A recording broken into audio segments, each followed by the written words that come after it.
अरे देवा, साबुदाणा तर संपला.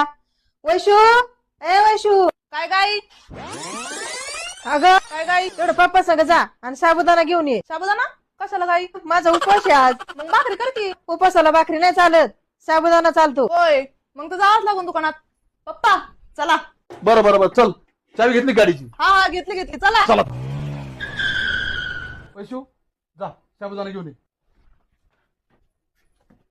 अहो काका, साबुदाणा घ्यायचाय, पण तुमच्या दुकानातला साबुदाणा एकादशीला चालतो का? हा बेटा, चालतो की. नक्की चालतो ना?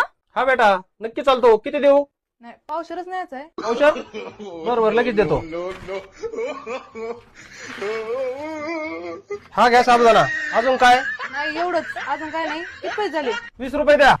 जरा. पिशवी आणली का? कशाला? हे साबुदाणा न्यायला फुटन बिटन तो. कशाला? तुम्ही तर म्हणले साबुदाणा एकादशीला चालतो. अरे बेटा, तसं नाही चालत तो, खायला चालतो.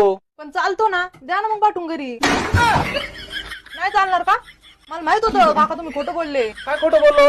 तुम्ही साबुदाणा टाकीत होते तेव्हा मी माझ्या डोळ्यांनी पाहिलं, त्याला पायच नव्हते. ओ मला नको तुमचा साबुदाणा, द्या बाय पैसे.